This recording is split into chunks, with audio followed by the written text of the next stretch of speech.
فإن أطاعوني حبلت قلوبهم بالرأفة والرحمة।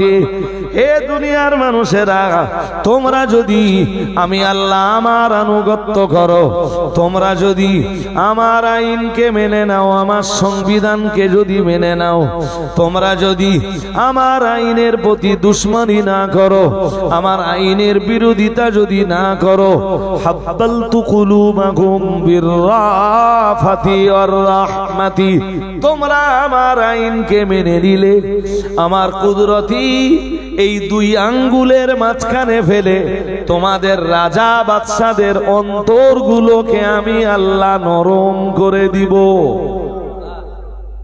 আর একটু মন খুলে বলেন, সবার অন্তর তো আমার এই আঙ্গুলের মাঝখানে।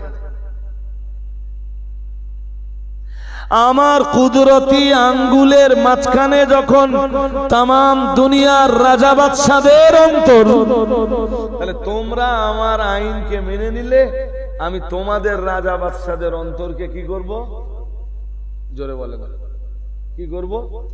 এই দুই আঙ্গুলের মাঝখানে ফেলে নরম করে দেব। পরে আবার বলেছেন, ওয়াইনা সাউনি হাব্বালতু কুলুবাকুম বিসসুখতাতি ওয়ান নুকমাতি। আমার আল্লাহ পাক আবার জানিয়েছেন, নবী আমার বিশ্বের মানুষের কাছে তা ব্যক্ত করেছেন।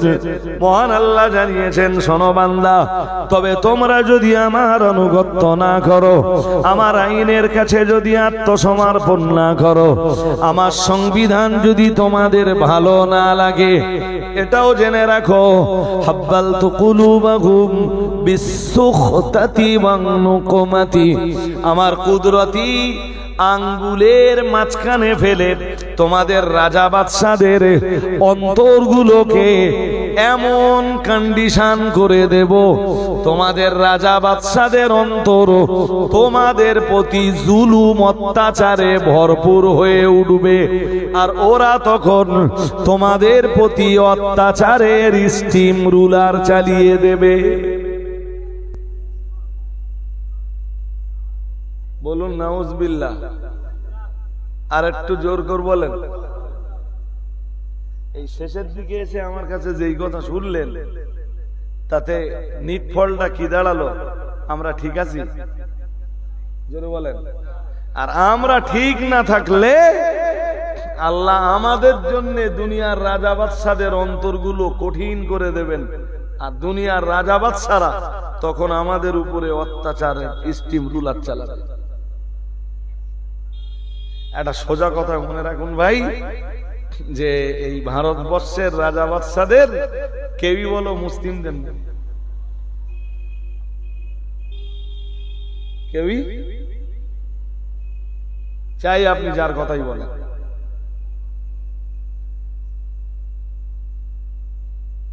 মুসলিম মার খেলি আনন্দ সবার হয়, কেউ প্রকাশ করে আর কেউ গল্পটাই যায়।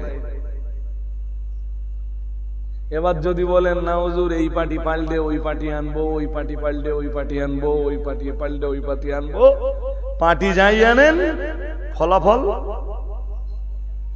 ফলাফল এই যে এই বোতলের গায়ে কোম্পানির নামটা বদলাবে, ভেতরে যা আছে। পৃথিবীর ভালো মানুষ যারা হয় তাদের জন্য জেলখানাই বাকি, আর জেলখানার বাইরেই বাকি।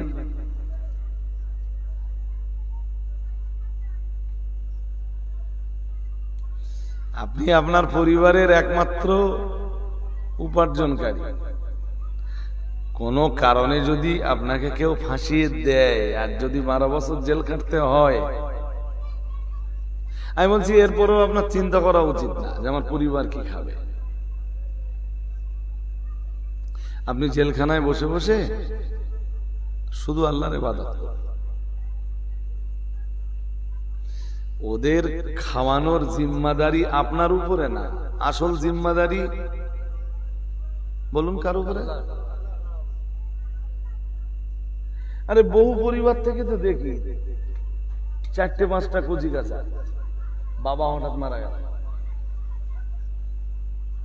এরকম ঘটনা ঘটে না?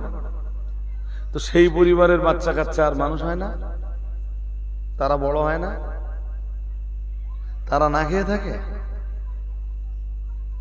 কোনো না কোনো ভাবে তাদের রুজি রুটির ব্যবস্থা হয়ে যায়, আর তাদের রুজি রুটির যিনি যোগান দেন তিনি হলেন রব্বুল আলামিন। বলুন আল্লাহ। কে রিজিক দেন তাদের? এই জন্য কোন সময় আমরা রুজি রুটি নিয়ে ভাববো, ও ভাবনা বলো বৃথা। যদি বলেন হুজুর এসব কথা আপনি কেন বলতেছেন? হ্যাঁ, আপনি কাজ কাম যেটা করে যাচ্ছেন ওটা করে যান, হালাল ভাবে উপার্জনের যে চেষ্টাটা চালিয়ে যাচ্ছেন এই চেষ্টাটা আপনার থাকবে। রিজিক তো সবার জন্য বাধা।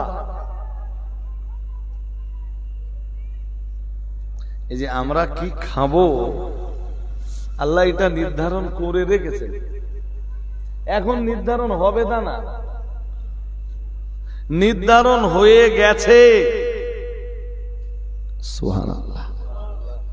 আরেকটু মন করে, আচ্ছা কালকে দুপুরবেলা আপনারা কি দিয়ে ভাত খাবেন জানেন এখন কিছু? বলেন বলেন, এটা কে জানে? কোরআন শরীফে আল্লাহ বলেছেন ওমা তাদরি নাফসুম মাযা তাকসিবু গাদা। কালকে সকালবেলা আপনি কোথায় যাবেন, কি করবেন সেটাও আপনি জানেন না। রাত্রে খুব বেশি বেশি হলে একটা ছক কষতে পারেন আপনি, যে কালকে সকালবেলা উঠে প্রথম বাগজলায় যাবেন, কিন্তু আপনার এই ছক কাজে লাগতেও পারে। জোরে বলুন। হ্যাঁ, ফজরের নামাজ পড়েই ফোন বাজতেছে, ফোনটা ধরলেন, ধরিয়ে একটা মৌত সংবাদ, বাগজলায় যাওয়ার কাল সকালবেলা বিরাট দরকার ছিল, যাওয়া হবে? জোর করে বলেন হবে? সকালবেলা উঠেতেন, সূর্য উঠে গেছে, হঠাৎ বাড়িতে একজন বিরাট অসুস্থ, এক্ষুনি তাকে নিয়ে হসপিটালে যেতে হবে। আপনি রাত্রেবেলা ছক কষে রেখেছিলেন, সকালবেলা উঠে ফজরের নামাজ পড়ে বাঁধুড়িয়ে যাবেন,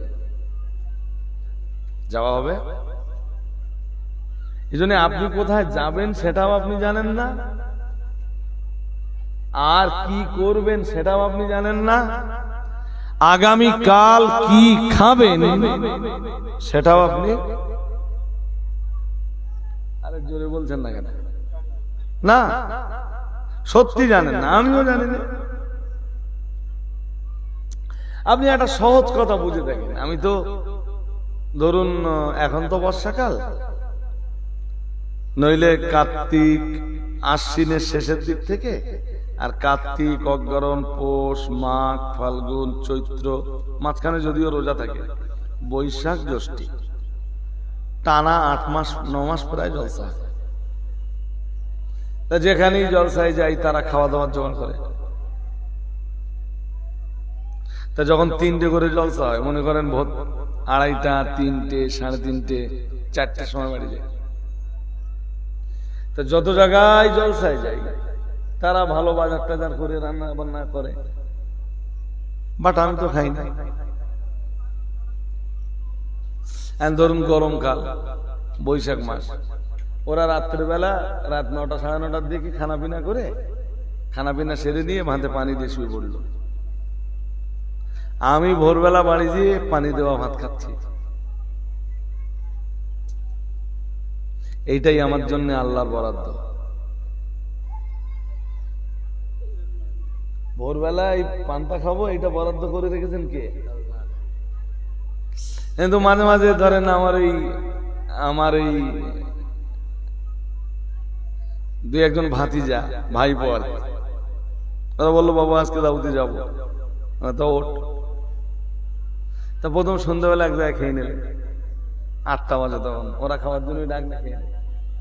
আবার শেষ রাত্রি রাত 2টো যেখানে জলসায় গেলাম, ততক্ষণে ওদের আবার খিদে হয়ে গেছে, আবার ওরা ডাকলে ভাই খাওয়া না, চলো যাই, ওরা 2বার খেয়ে নেয়। আমার কি মনে হয় জানেন, যে এদের দুবার, এই দুবার খাওয়াটা এটাও আল্লাহ তকদিরে লিখে রেখেছেন। আর আমি যে বাড়ি যেয়ে পান্তা খাবো এটাও আল্লাহ তকদিরে, জোরে বলেন। সুতরাং এই ছেলেপিলেগুলো তো ভীষণ বত্ত।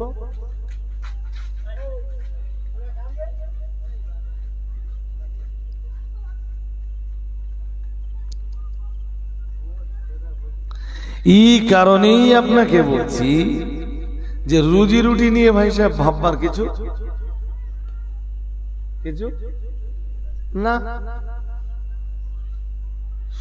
হজের সময়, এবারের হজের একদিন কাবা থেকে বেরিয়েছি, শুধু বাস্তবতাটা বোঝাচ্ছি আপনার।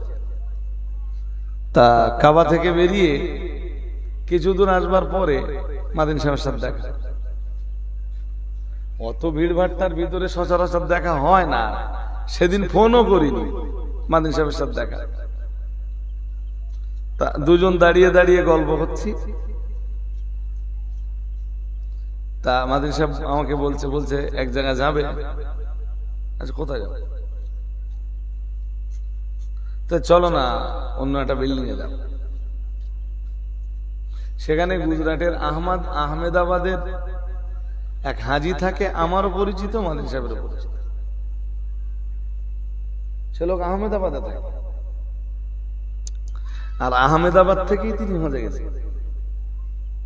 তা আমরা গেলাম,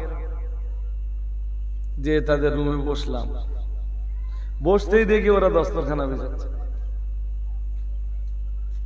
আর ততক্ষণে আমার খাবার আমার বিল্ডিং এ চলে গেছে। আমরা কাবা থেকে পৌঁছানোর আগে, এশার নামাজ পড়ে বিল্ডিং এ পৌঁছানোর আগেই আমাদের রুমে রুমে সব খাবার পৌঁছে গেছে। তো হিসাব অনুযায়ী আমাদের খাবার পৌঁছে গেছে। সেখানে দেখি তারা তাদের রুমে দস্তরখানা বিছাচ্ছে। কি ব্যাপার? না হুজুর আপনারা আসবেন, তা আমরা যা রান্না বান্না করেছি আজকে আমাদের রুমে আপনারা মেহমান হয়ে যান। আমি বসে বসে ভাবলাম যে আজকে আল্লাহ রাব্বুল আলামিন এদের কাছেই আমাদের রুজি রুটি লিখে রেখেছে। ওরা রুটি আর গোশত দিলে, আর খানিকটা মাখানো ভাত মতন দিলে, কি সব বলে ওইসব, অত তো আমি জানি বুঝি না। তো ওই মাখানো ভাত দুটো খেলুম, আর একটু রুটি আর গোশত, খুব ফাইন রান্না করা, একদম ঘরোয়া রান্না, ওরা নিজেরা রান্না করেছে। আমি বলছি আপনার নসিবে আল্লাহ যা লিখেছেন আপনি ঠিক তাই খাবেন। তার চেয়ে বেশিও খাবেন না, কমও খাবেন না, তার চেয়ে খারাপও খাবেন না, তার চেয়ে ভালো আপনি না। আপনার কি মনে হয় যে আপনি আর একটু ধনী হলে আর একটু ভালো খেতেন? আমি বলছি না। আপনার পকেটে আর একটু পয়সা থাকলে আপনি ভালো খেতেন? আমি বলছি না। আর একবার বলে দেখেন যে হ্যাঁ হুজুর খেতুম না। আপনি পৃথিবীতে ঠিক তাই খাচ্ছেন যেটা আল্লাহ আপনার তকদিরে লিখে দিয়েছেন। সুবহানাল্লাহ বললেন না তো? আর একটু মন খুলে বলেন, এইটা কি আপনাদের বিশ্বাস? হ্যাঁ না জোর করে বলতে হবে, কোন করলে হবে না। আমি বলছি এইটা কি আপনাদের বিশ্বাস? একদম পুরোপুরি বিশ্বাস রাখবেন। ওটা শুধু বিশ্বাস না, ওটা আপনার ঈমান, যে প্রতিদিন আমি তাই খাই যা আমার আল্লাহ আমার তকদিরে লিখে দিয়েছেন। আপনি ভালো খেলেও ওই ভালোটাই আল্লাহ আপনার তকদিরে লিখে দিয়েছেন। যেদিন শুধু ডাল দিয়ে ভাত খাচ্ছেন দুপুর বেলা, সেদিনও জানবেন ওই ডাল ভাতটাই আল্লাহ রাব্বুল আলামিন আপনার তকদিরে লিখে দিয়েছেন। আবার এমনও সময় আসবে দেখবেন হাঁড়িতে রান্না বান্না করা আছে, আপনার খাওয়ার সময় নেই, অথবা বিপদে মুসিবতে পড়ে আপনার খাওয়া হয়নি।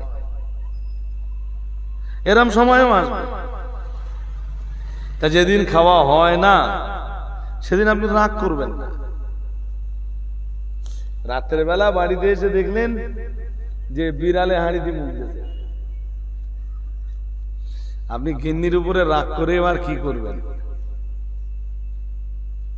এটা আপনার তকদির। আমার কথা শুনছেন নাকি? শুনছেন না?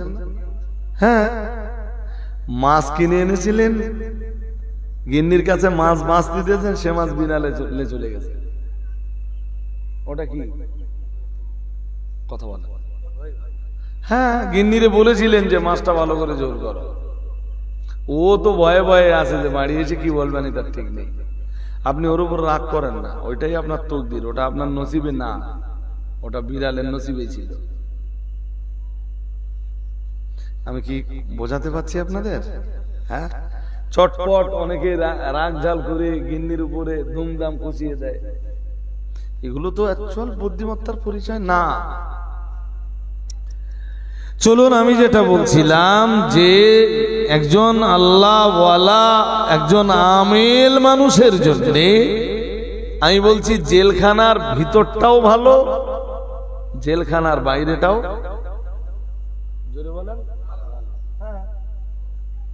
নরেন্দ্র মোদী কাদের ডিটেনশন ক্যাম্পের ভয় দেখাচ্ছে?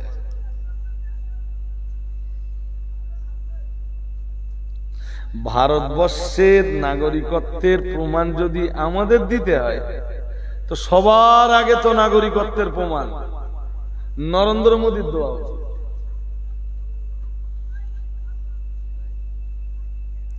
নরেন্দ্র মোদীর কাছে যখন নাগরিকত্বের প্রমাণ চাওয়া হয়েছে যে ভারতবর্ষের প্রধানমন্ত্রী নরেন্দ্র মোদী কিসের ভিত্তিতে ভারতের নাগরিক, নরেন্দ্র মোদী একদম অফিসিয়াল ভাবে যে জবাবটা দিয়েছে, কি জবাব জানেন? জবাবটা দিয়েছে যে জন্মসূত্রে আমি ভারতবর্ষের নাগরিক। তো ভারতবর্ষের প্রধানমন্ত্রী যদি জন্মসূত্রে ভারতের নাগরিক হয়ে থাকেন, আমরাও জন্মসূত্রে ভারতের।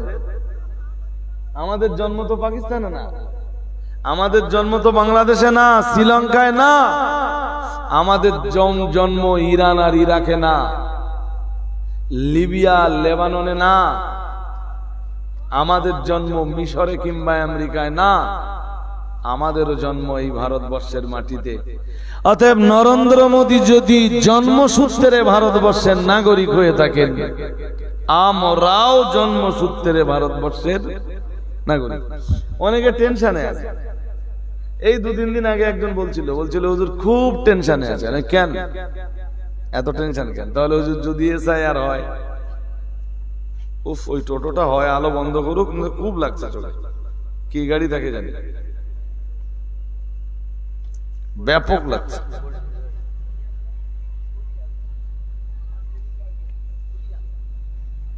ভাই হাইলাইটটা বন্ধ করে দাও,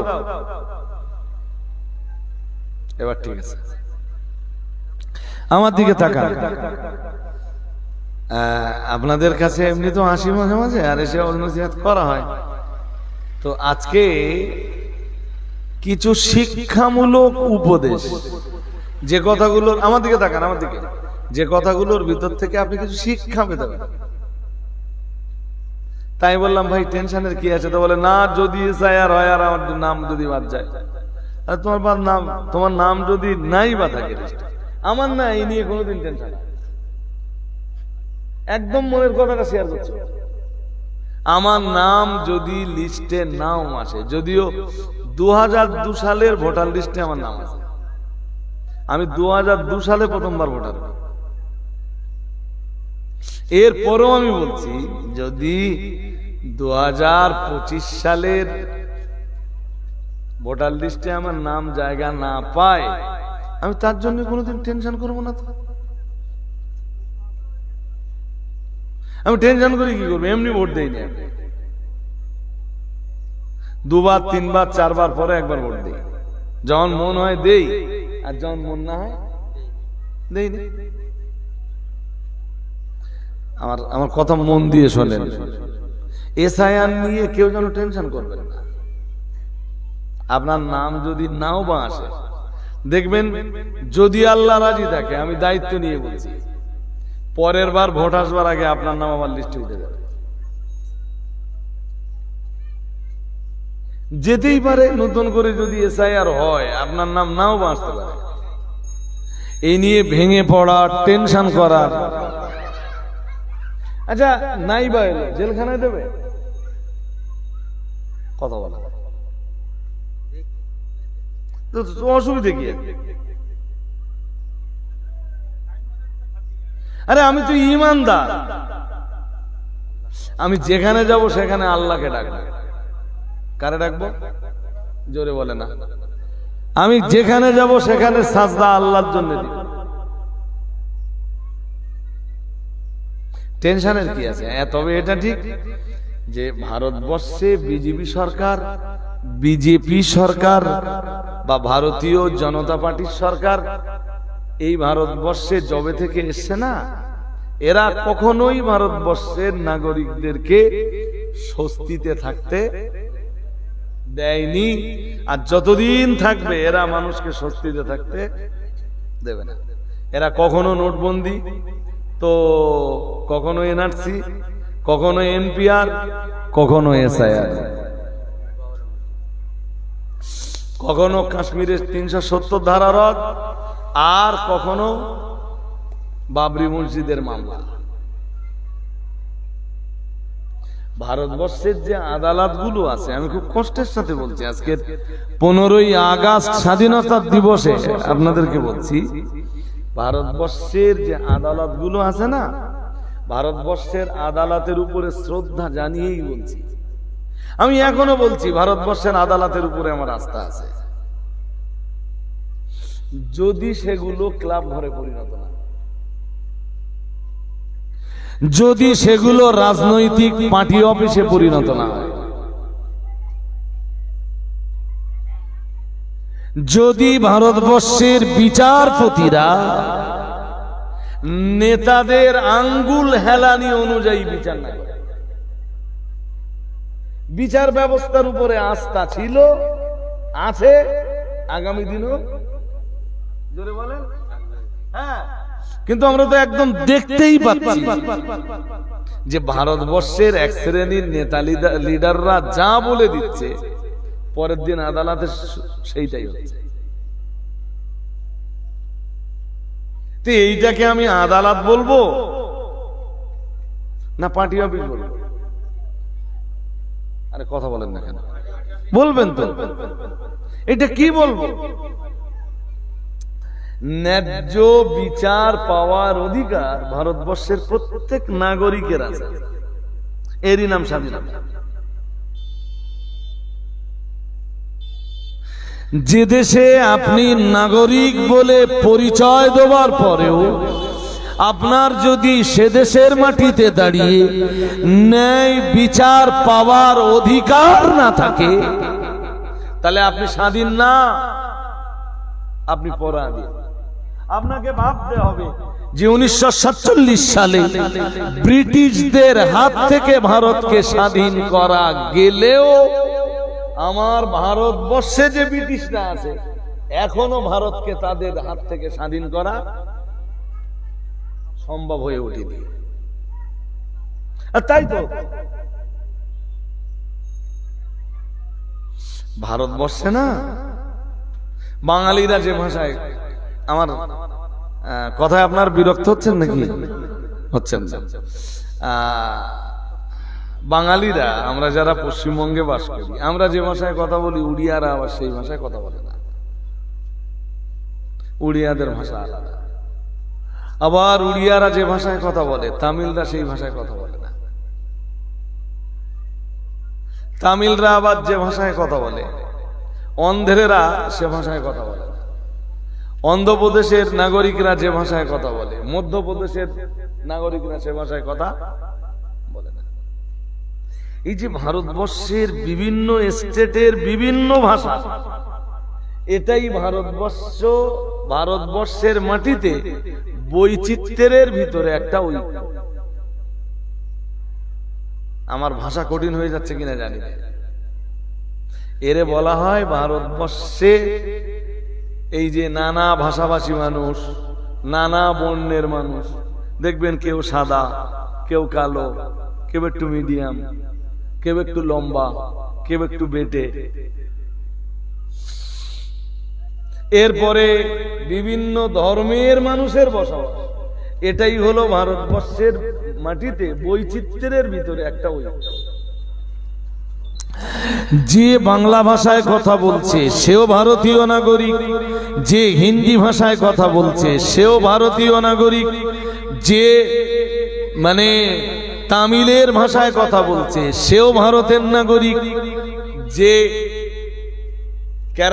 কেরালিয়ানদের যে ভাষা ওদের ভাষায় যে কথা বলছে সেও ভারতের নাগরিক, আবার যে উড়িয়া ভাষায় কথা বলছে সেও ভারতের, আবার যে গুজরাটি ভাষায় কথা বলছে সেও ভারতের নাগরিক। এই যে বিভিন্ন ভাষা, বিভিন্ন ভাষাভাষী মানুষের বসবাস বাংলায়, এই ভারতবর্ষে, এটাই হলো ভারতবর্ষে বৈচিত্র্যের ভিতরে একটা ঐক্য। কিন্তু আপনি ভেবে দেখুন না, সাম্প্রতিক এখান থেকে 6 মাস আগে আপনি ফিরে যান, এখান থেকে 6 মাস 8 মাস আগে থেকে ভারতবর্ষের বিভিন্ন স্টেটে বাঙালি পরিযায়ী শ্রমিকদের উপরে একটা অত্যাচার শুরু হয়েছে। সেটা কখনো গোপনে হচ্ছে তো কখনো প্রকাশ্যে হচ্ছে। এবং আপনি ভাবছেন কিছু যে যারাই অত্যাচার করছে তাদের কতটা দুঃসাহস, বাঙালিদের প্রতি অত্যাচার করে সেই অত্যাচারের ভিডিও সোশ্যাল মিডিয়ায় তারা ভাইরাল করছে। এরা মার খাচ্ছে, যারা মারছে তারাও ভারতীয় নাগরিক, আর যারা মার খাচ্ছে তারাও ভারতবর্ষের নাগরিক। বাট মারটা খাচ্ছে যারা, তাদের অপরাধ কি? তাদের অপরাধ তারা বাংলায় কথা বলে।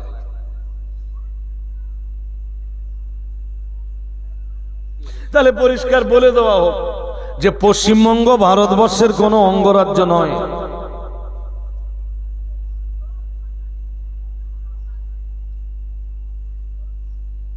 উড়িষ্যাতে যাবে সেখানে মার খাচ্ছে, রাজস্থানে যাবে সেখানে মার খাচ্ছে, হরিয়ানায় যাবে সেখানে মার খাচ্ছে, গুজরাটে যাবে সেখানে মার খাচ্ছে, মুম্বাইতে যাবে সেখানে মার খাচ্ছে। এদের দোষটা কি?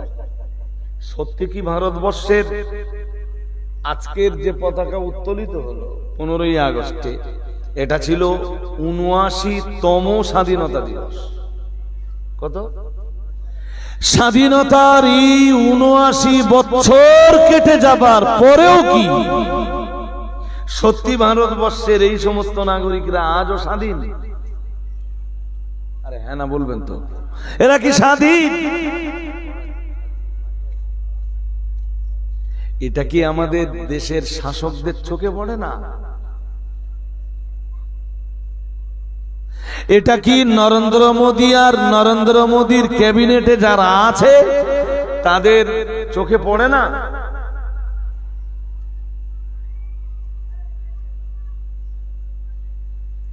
লজ্জা। আমি বলছি এটা ভারতবর্ষের ক্যাবিনেটের জন্য, হ্যাঁ, তা লজ্জা তো বটে। রাস্তায় মন দিলে হবে না ভাই, রাস্তায় মন দিলে হবে না। যে যে ভাষায় পারে কথাবার্তা বলুক, দেখার দরকার সে ভারতবর্ষের নাগরিক কিনা। হ্যাঁ, যদি সে সত্যি সত্যি বাংলাদেশি হয়, আমিও দায়িত্ব নিয়ে বলছি এদেশে থাকবার কোন অধিকার তার তো একটা রাষ্ট্র আছে, সে এই রাষ্ট্রে এসে কেন জ্বালাতন করবে? তবে এটাও বলছি, যদি বিদেশ থেকে আসা এদেশের মাটিতে অনুপ্রবেশকারীদেরকে আলাদা করে দেওয়া হয়, তো যত মুসলমান এদেশ থেকে বিতাড়িত হবে তার চেয়ে অন্য ধর্মের মানুষরা বেশি বিতাড়িত হবে। আমার কি ভুল হয়ে যাচ্ছে? জোরে বলেন। এসআইআর নিয়ে আপনি এত টেনশনে আছেন কেন? কোনো টেনশন নেই, কোনো টেনশন নেই। তবে দেশের গভর্নমেন্টের উচিত হলো সবার প্রতি সমব্যবহার করা। শত শত বছর ধরে এই ভারতবর্ষকে মোগলরা শাসন করেছে। শত শত বছর, 2-1 বছর না, 2-10 বছর না, শত শত বছর ধরে মোগলরা এই ভারতবর্ষকে শাসন করেছে। মোগল পিরিয়ডে অনেক মুসলিম বাদশা তো এসছিল না? আসেনি? জোর করে বলেন, আসেনি? কিন্তু তারা কারোর ধর্মের উপরে আঘাত করে, কারোর বাসস্থানের উপরে আঘাত করে। আজকের নরেন্দ্র মোদীর ডিজিটাল ভারতবর্ষে যেটা দেখছি, মানুষের বাসস্থান গুড়িয়ে দেওয়া হচ্ছে। কিসে গুড়িয়ে দিচ্ছে? বুলডোজার।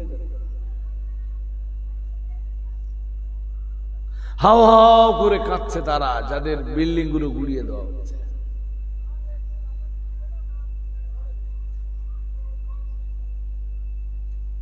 আপনি ধরে নেন তারা বিল্ডিংটা অবৈধভাবে করেছে।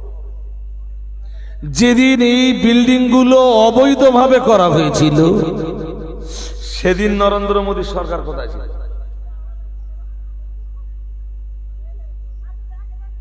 সেদিন তাদের বিরুদ্ধে কেন অ্যাকশন নেওয়া হয়? সেদিন গভর্নমেন্ট তাদের বিরুদ্ধে কেন অ্যাকশন নেয়নি? কারোর বাসস্থান চুরমার করে দেওয়া, বাসস্থান ভেঙে দেওয়া, ঘর বাড়ি ভেঙে দেওয়া, এটা কোনো আদর্শ সরকারের কাজ হতে পারে না। তো যাদের ঘর বাড়ি, বলুন আপনি, আপনার এই গ্রামে আপনার ঘর বাড়ি যদি ভেঙে দেওয়া হয়, তবে পাশাপাশি আমি আর একটা পরামর্শ আপনাদের দেবো। আপনাদের এটা পঞ্চায়েত, হ্যাঁ না কিছু বলেন? ঘর বাড়ি মোটামুটি সবাই করেছেন, অধিকাংশের পাকা বাড়ি না মাটির বাড়ি এখনো আছে? না বললেও চলে। পাকা বাড়ি যারা করেছেন, আপনার বাড়ি 1 তলা বা 2 তলা যাই হোক, আমি আপনার পায়ে দুটো হাত দিয়ে বলছি, আপনার পা দুটো জড়িয়ে ধরে বলছি, যাদের 1 তলা বা 2 তলা পাকা বাড়ি আছে, রাস্তা একদম ক্লিয়ার। একটা ইঞ্জিনিয়ার এনে, একটা ইঞ্জিনিয়ার হয়তো 3,000, 4,000, 5,000 টাকা নেবে। তো আপনি যদি 10 লাখ টাকা খরচ করে বাড়ি করতে পারেন, 5,000 টাকা দিয়ে একটা ইঞ্জিনিয়ার আনতে পারবেন না? বাড়ির একটা ব্লু প্রিন্ট সুন্দর করে নেন, একটা কাগজ ব্লু প্রিন্ট, বোঝেন? এটা আপনার বারান্দা, বারান্দার পাশে একটা ঘর, মাঝখান দিয়ে একটা প্যাসেজ, প্যাসেজের একদম শুরুতে ডান দিকে আপনার কিচেন রুম, এরপরে একটা রুম, এরপরে একদম মাথার দিকে, প্যাসেজের একদম মাথার দিকে ডান দিকে আপনার টয়লেট। এরপরে 2 তলার যেমন কাঠামো আছে, ইঞ্জিনিয়ার এসে জাস্ট ওইটা আঁকিয়ে দেয়। শুনছেন কি? ওইটা নিয়ে আপনি পঞ্চায়েতে দেবেন। পঞ্চায়েত খুব বেশি হলে হয়তো 1,500 বা 2,000 টাকা নেবে। ওইটা পঞ্চায়েত প্রধান সিল মেরে দেবে, আর ওদের যে রেজিস্টার আছে ওই রেজিস্টারে নোট করে নেবে, সিল মেরে একটা সিগনেচার করে আপনার কাছে দিয়ে দেবে। এইটা হলো, এইটার নাম হলো আপনার বিল্ডিং প্ল্যান পাস। বিল্ডিং, জোরে বলেন। এই কাগজটা আপনি একটা ফাইল বন্দি করে সুন্দর করে গুছিয়ে রেখে দেবেন। কোনদিন যদি পশ্চিমবঙ্গে এই শয়তানের সরকার এসে যায়, তাহলে জানবেন যে সারা তাম এলাকার ঘর বাড়ি ভেঙে দিলেও আপনার ঘরটা সহজে হাত দিতে পারবে না, কারণ আপনার বিল্ডিংটা বৈধ বিল্ডিং। আমি কি বোঝাতে পারছি? মসজিদগুলোর বিল্ডিং প্ল্যান পাস আছে তো? জোর করে বলো, মসজিদগুলোর বিল্ডিং প্ল্যান পাস করা আছে? আরে অনেকের মানে অধিকাংশের নেই।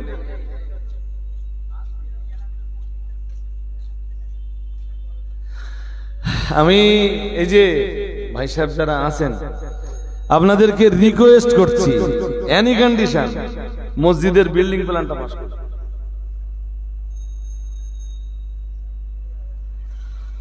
শুনতে পাননি সবাই? মসজিদের বিল্ডিং প্ল্যানটা পাস করুন। আমার দেশে যা মাদ্রাসা চলে, অধিকাংশ মাদ্রাসার বিল্ডিং প্ল্যান পাস নেই। কিন্তু আমরা না ভিতর দিয়ে আমাদের মাদ্রাসাগুলোর পেপারস পত্র সব গুছিয়ে ফেলেছে।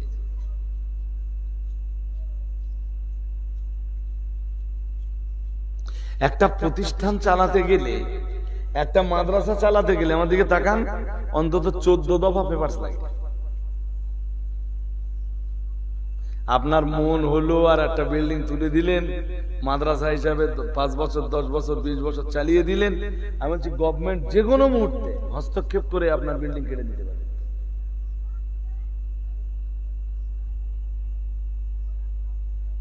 আপনার ঘর বাড়ি কোথায়? গভর্নমেন্ট চাইলে ভেঙে দিতে পারে অবৈধ বিল্ডিং।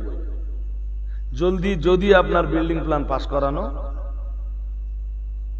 হ্যাঁ, অবিলম্বে প্রত্যেকেই বিল্ডিং প্ল্যানটা পাস করে নেন। বিল্ডিং প্ল্যান না পাস করানো এটা কিন্তু চরম নির্বোধের কারণ। আজকের আমার বক্তব্য এতগুলো ক্যামেরায় লাইভ হচ্ছে, বার্তাটা আমার মুসলিম ভাইদের কাছে অন্তত পৌঁছে যাক। এর পরেও যদি ভেঙে দেয়, হ্যাঁ দিতে পারে, তার জন্য আপনি আদালতে আপিল করতে পারেন। কিন্তু আপনার যদি বিল্ডিং প্ল্যান পাস না করানো থাকে, আদালতে আপিল করার মতো কোনো কন্ডিশন সেটাও তো থাকবে না, সেও রাস্তা তো বন্ধ। আমি ওইটা বলিনি, আপনি আমার কথা আর একবার ভাবেন। আপনার বিল্ডিং প্ল্যান যদি পাস করা থাকে, তাহলে আপনি অন্তত মনকে তো বোঝাতে পারবেন যে আমার সব কিছু ছিল, এরপরেও আমি অত্যাচারের শিকার।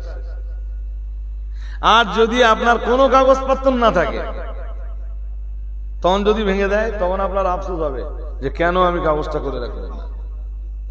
কোনটা?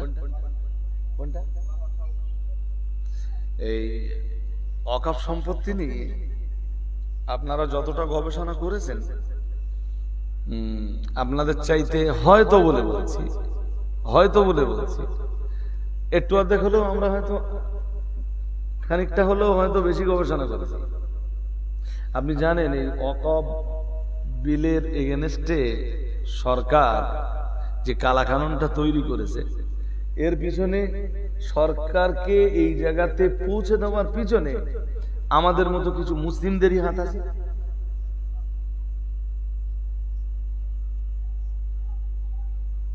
এটা কি খবর রাখেন?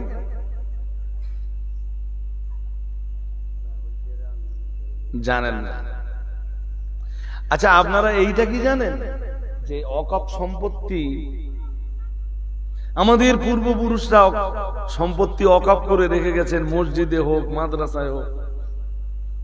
সম্পত্তি দেশের মুসলিমদের কল্যাণের জন্য তো ওয়াকফ করে রেখে গেছেন, কিন্তু জানেন যে মুসলিমদের ভিতরের একটা অংশ সেই সম্পত্তি লুটে পেটে খাচ্ছে। হ্যাঁ না কিছু বলতেছেন না কেন? বলে বলুন। যদি বলেন না হুজুর, তাহলে আমি বেশি দূর নিয়ে যাব না। আমি একটা মসজিদের আপনার নমুনা দিতে পারবো। একটা মসজিদের ধরুন 70 বিঘা জমি মসজিদের নামে লেখা, সেই জমির কোনো উপার্জন মসজিদ পায় না, এলাকার মানুষ লুটে পিটে খাচ্ছে। এরা কারা? আরে কথা বলেন না কেন? এরা কারা? সুতরাং গভর্নমেন্ট ওয়াকফকে কেন্দ্র করে নতুন যে কালাকানুন তৈরি করেছে, এর জন্য গভর্নমেন্ট যদি দায়ী হয়, আপনি এই শ্রেণীর বা এই জাতের মুসলিম যারা, তাদেরকে কতটা পরিমাণ দায়ী করতে হবে? এরা কতটা অপরাধী?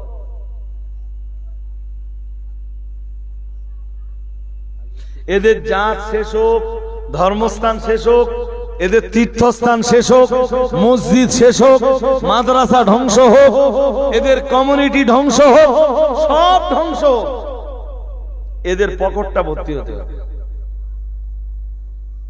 আপনার আশপাশেও এরকম মুসলিম ঘুরে বেড়াচ্ছে, আপনি খবর রাখেন? মেবি আপনার পাড়াতেও এরকম মুসলিম ঘুরে বেড়াচ্ছে। তারা কারা ভাই? এইটা নিয়ে আমি লম্বা করে ডিসকাস করতে যাচ্ছি না। আর আমার অভ্যাস তো আমি কারোর নাম না নিয়ে কথা বলি, যেটা প্রসেস বা যেটা সিস্টেম আমি সেইভাবেই কথা বলছি। আল্লাহ এই ভারতবর্ষের মাটিতে আমাদেরকে মাহফুজ রেখে দেন, বলেন আমিন, বলেন না আমিন। কিন্তু এনি কন্ডিশন আপনাকে দ্বীন ঈমান ইসলামের জায়গায় কংক্রিট বা মজবুত হতেই হবে। আপনি পৃথিবীর যে প্রান্তে থাকেন, যে কন্ডিশনে থাকেন, যে অবস্থাতে থাকেন, আপনাকে নামাজ পড়তে হবে।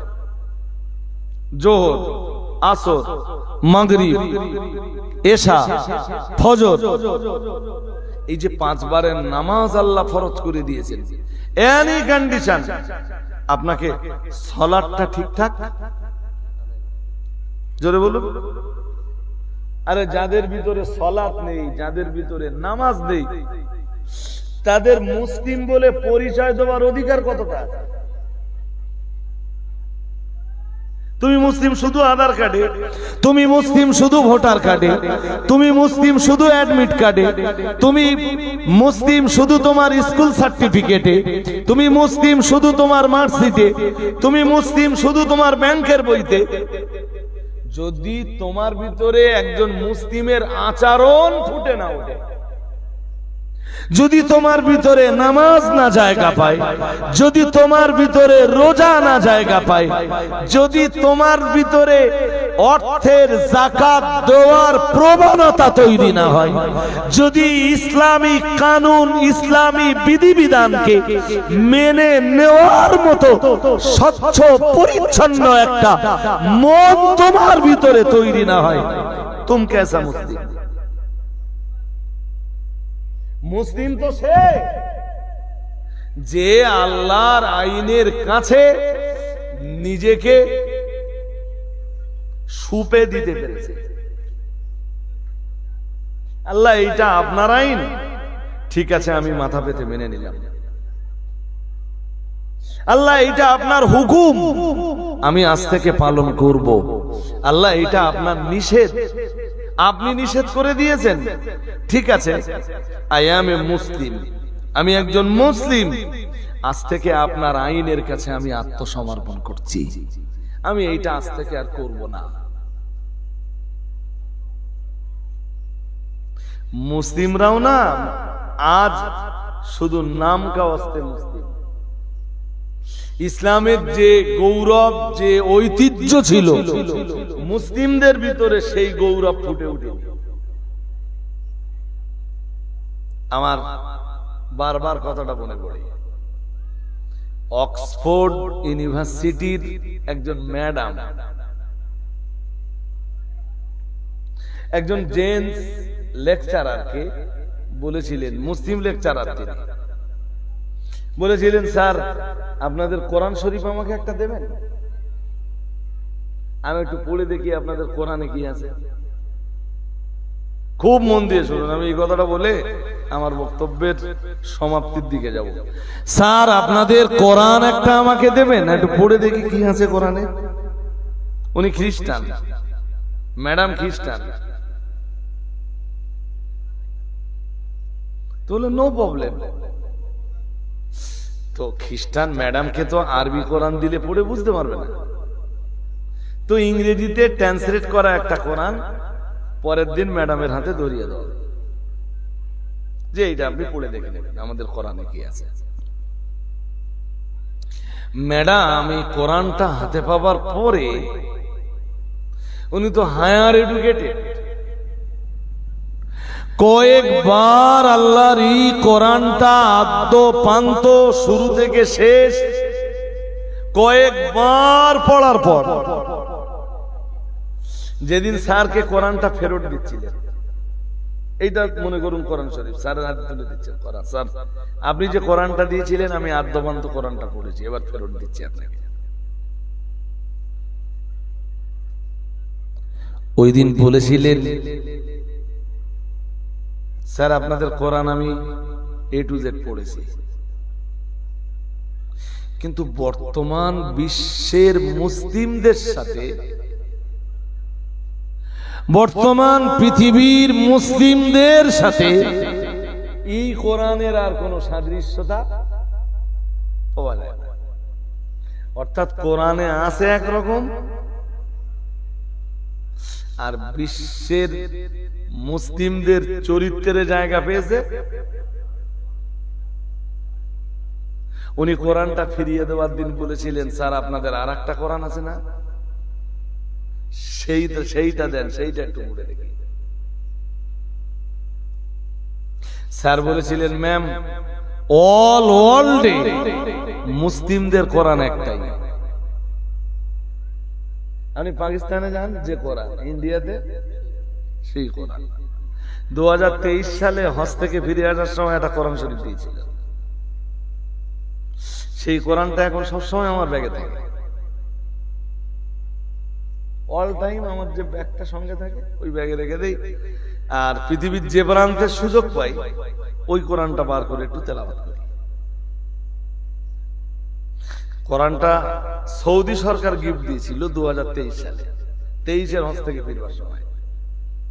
দ্যাটস মিন ভারতবর্ষে যে কোরআন, সৌদি আরবে সেই কোরআন, সৌদি আরবে যে কোরআন, ইন্দোনেশিয়ায় সেই কোরআন, ইন্দোনেশিয়ায় যে কোরআন, আমেরিকায় সেই কোরআন, আবার আমেরিকায় যে কোরআন, ব্রিটেনে সেই কোরআন, ব্রিটেনে যে কোরআন, জর্ডানে সেই কোরআন, জর্ডানে যে কোরআন, তুর্কিস্তানে সেই কোরআন, তুর্কিস্তানে যে কোরআন, আফগানে সেই কোরআন, আফগানে যে কোরআন, জার্মানে সেই কোরআন। অল ওয়ার্ল্ডের মুসলমানদের কোরআন তো একটাই। খ্রিস্টান ম্যাডাম বলেছিলেন, স্যার আপনাদের আর একটা কোরআন আছে, ওইটা দেন। স্যার খুব বিনয় করে বলেছিলেন মুসলমানদের কোরআন একটাই। মুসলমানদের কোরআন কটা? উনি বলেছিলেন, স্যার এই যে কোরআনটা দিয়েছেন, এই কোরআনটা পড়ে বিশ্বের মুসলিমদের চরিত্রের সাথে কোনো সাদৃশ্যতা আমি খুঁজে পাইনি। বর্তমান পৃথিবীর মুসলিমরা যে কোরআনটা মেনে চলে, আমাকে ওই কোরআন একটা দেন, আমি ওইটা একটু পড়ে দেখি।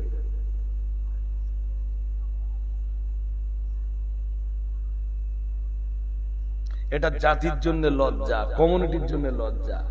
এরা চায়ের দোকানে বসে ঘন্টার পর ঘন্টা সময় দেয়, শুধু কোরআনের তেলাওয়াতটা প্রতিনিয়ত তেলাওয়াতটা শিখবে, এই জন্য আধা ঘন্টা সময় পায় না। ক্যারাম বোর্ডের আড্ডায়, তাসের আড্ডায় ঘন্টার পর ঘন্টা এদের সময় কেটে যায়। কোরআন শরীফ শেখবার জন্য সপ্তাহে 3 দিন 8 ঘন্টা করে সময় দেবে। এই 8 ঘন্টা সময় এদের, জোরে বলুন, যে জাতির মাঝে কোরআন না থাকে ওই জাতির উপরে আল্লাহর রহমত কেমনে নাযিল হয়? যে জাতি কোরআন তেলাওয়াতে অভ্যস্ত নয়, ওই জাতির উপরে আল্লাহর রহমত কেমনে নাযিল হতে পারে?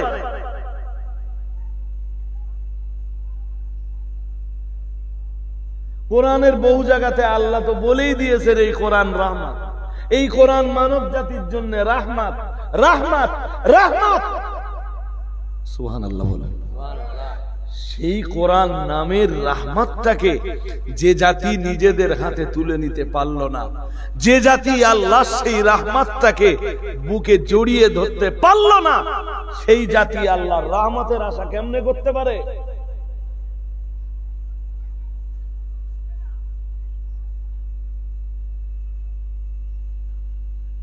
একদম শেষ কথাটা বলছি, একটা হাদিস আছে ভাই শেখ,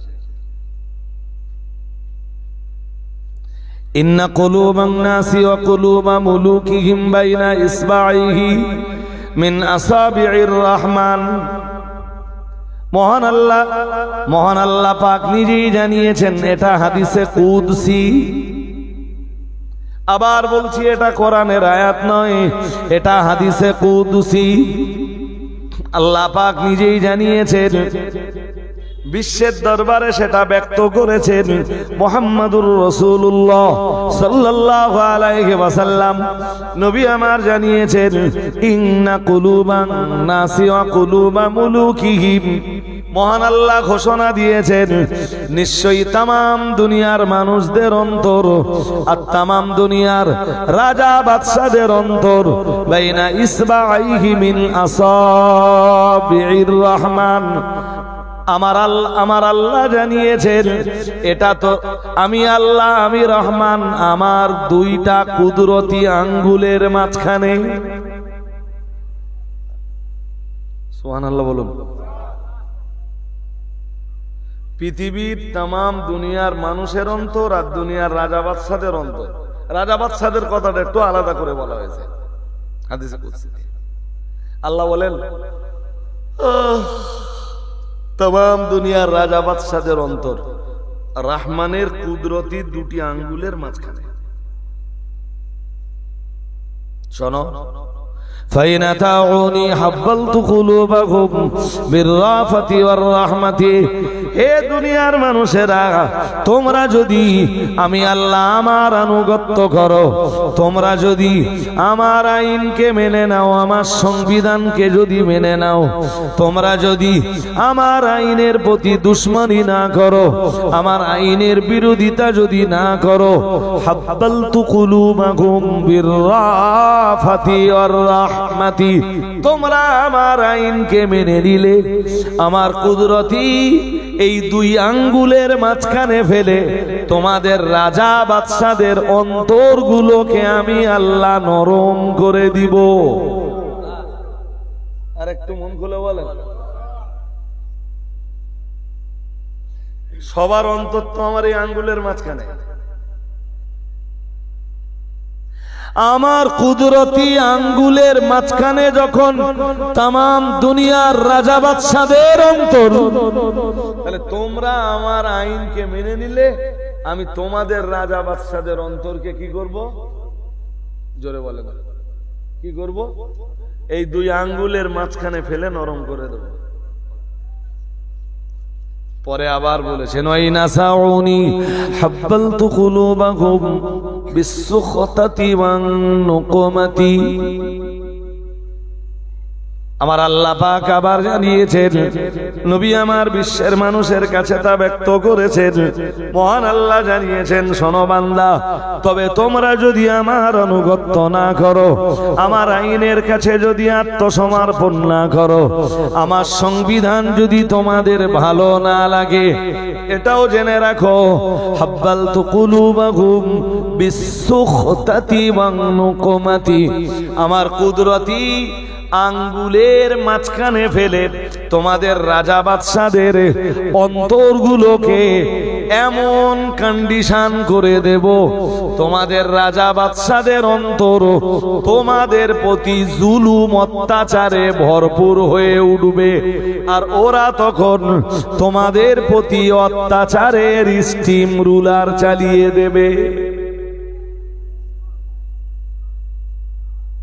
বলুন নাউজুবিল্লাহ।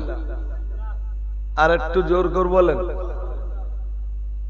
এই শেষের দিকে এসে আমার কাছে যেই কথা শুনলেন, তাতে নিটফলটা কি দাঁড়ালো? আমরা ঠিক আছি? জোরে বলেন। আর আমরা ঠিক না থাকলে আল্লাহ আমাদের জন্য দুনিয়ার রাজা বাদশাদের অন্তরগুলো কঠিন করে দেবেন, আর দুনিয়ার রাজা বাদশারা তখন আমাদের উপরে অত্যাচারের স্টিম রুলার চালাবে।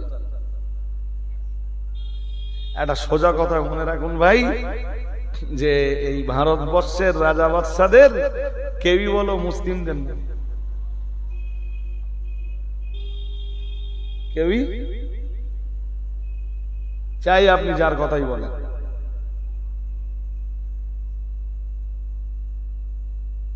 মুসলিম মার খেলি আনন্দ সবার হয়, কেউ প্রকাশ করে আর কেউ গল্পটাই যায়। এবার যদি বলেন না হুজুর এই পার্টি পাল্টে ওই পার্টি আনবো, ওই পার্টি পাল্টে ওই পার্টি আনবো, ওই পার্টি পাল্টে ওই পার্টি আনবো, পার্টি যাই আনেন, ফলাফল ফলাফল এই যে এই বোতলের গায়ে কোম্পানির নামটা বদলাবে, ভেতরে যা আছে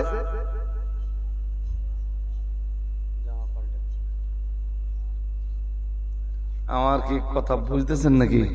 হ্যাঁ, ওই মেসি রোনাল্ডো এই এক এক সময় এক এক ক্লাবের হয়ে খেলে। তা এখন যে ক্লাবে সই করে রেখেছে সেই ক্লাবের জার্সি পরে 5 বছর কেটে যাবে, চুক্তির মেয়াদ শেষ হয়ে যাবে, ফের যে ক্লাবে সই করবে সেই ক্লাবের জার্সি গায়ে নেমে যাবে। জার্সি পাল্টাবে, লোক বলো। এই কথাটা মনে রাখবেন ভাই সাহেব। এই কারণে আপনাদেরকে বলছি, পৃথিবী তো ক্ষণস্থায়ী, দিন ইমানের জায়গাতে ফিরে আসুন। হ্যাঁ, 5 বারের নামাজ সবাই পড়ে, সবাই, আমি সবাইকে অনুরোধ করে যাচ্ছি। আর কোরআন তেলাওয়াতটা ডেইলি করুন। ফজরের নামাজ পড়ে কোরআন তেলাওয়াত না করে মোটে কাজ কামাই বেরোবে না। আর এখন তাহাজ্জুদের রক্ত হয়ে যাচ্ছে 11টা 3-4 মনে হয়। পারলে এই রাতের ইবাদতটা করুন, তাহাজ্জুদটা পড়ুন, তাহাজ্জুদ পড়ে শুয়ে পড়ুন, ফজরের আযান হলে উঠে পড়ুন, ফজর পড়ুন, একটু কোরআন তেলাওয়াত করে এবারে হালাল রুজি রুটির সন্ধানে বেরিয়ে পড়ুন। রুজি রুটি হালাল ভাবে যেটা অর্জিত হয়, উপার্জিত হয়, ওইটাতে খুশি থাকুন, ওইটাই খান, ওইটা খেয়ে ইবাদত করুন। আমি বলছি মন ভালো থাকবে, দেহ ভালো থাকবে, এহকাল ভালো হবে, পরকাল ভালো হবে। আর ছোট ছোট যে আমলগুলো বলছিলাম, আমলগুলো করুন। সুবহানাল্লাহি ওয়া বিহামদিহি, মনে থাকবে? হ্যাঁ না বলে না, মনে থাকবে? আরো 2-1টা বলি। সুবহানাল্লাহি আদাদা খালকিহি, পারবেন পড়তে? ক্যামেরা বন্দি হচ্ছে, ক্যামেরায় পরে আরেকবার শুনে নেবেন ক্যামেরা থেকে। সুবহানাল্লাহি আদাদা খালকিহি, এইটা পড়বেন। সুবহানাল্লাহি রিদা নাফসিহি, এইটা পড়বেন। সুবহানাল্লাহি মিদাদা কালিমাতিহি, এইটা পড়বেন। এরপরে সুবহানাল্লাহি জিনাতা আরশিহি, এইটা পড়বেন। ক্যামেরা বন্দি হচ্ছে বলে বলছি, পরে শুনে নিতে পারবেন আপনারা। আল্লাহু আকবার কাবীরা, সবাই পড়ুন, সবাই পড়েন। আল্লাহু আকবার কাবীরা পড়েন। আলহামদুলিল্লাহি কাসীরা, সবাই পড়েন। আলহামদুলিল্লাহি কাসীরা, এই ইউটিউব থেকে পরে শুনে নেবেন। আবার পড়ছি। আল্লাহু আকবার কাবীরা পড়েন, আরো আওয়াজ দিয়ে পড়েন। আল্লাহু আকবার কাবীরা আলহামদুলিল্লাহি কাসীরা সুবহানাল্লাহি বুকরাতাও ওয়া আসীলা, এইটা মাঝে মাঝে পড়বেন। এইগুলো একটু পড়ুন। উঠতে বসতে চলতে ফিরতে, বাইক চালাচ্ছেন, আপনার জবান পড়ছে আল্লাহু আকবার কাবীরা আলহামদুলিল্লাহি কাসীরা সুবহানাল্লাহি বুকরাতাও ওয়া আসীলা। এই ছোট ছোট আমলগুলো করতে থাকুন। আল্লাহ আপনাদেরকে দ্বীন ঈমানের জন্য মঞ্জুর করে নেন। আমিন সুম্মা আমিন। উঠে দাঁড়ান, একটু সালাম পড়ি। ইয়া নবী সালাম,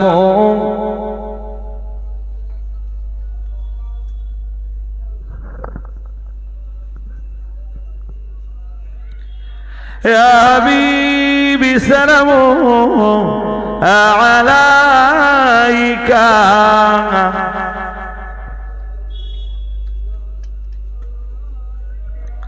অসহায় এতিম অবস্থায় পুণ্যময়ী হালিম ইমাতমায় পালন করেন মাবুদের ইশারায়। নাম তোমার জগৎ ও পাতায় ইয়া নবী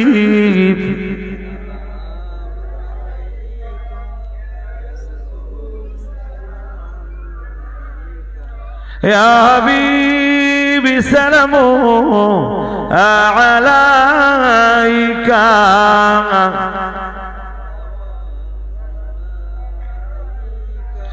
তয়ফের দুষ্ট ও ছেলেরা আমার রাসূলকে পাগল ভাবিয়া মারিল পাথর ছুড়িয়া উঠিল আরশ কাঁপিয়া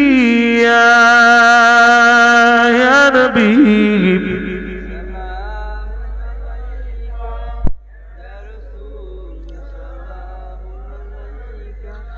ইয়া হাবিবি সালামু আলাইকা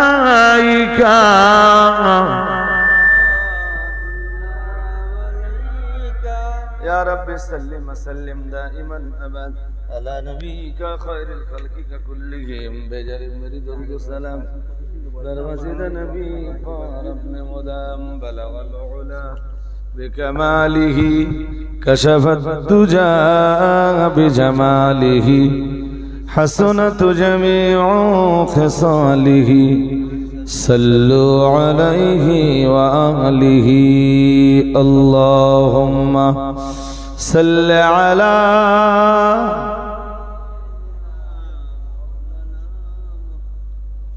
وعلى آله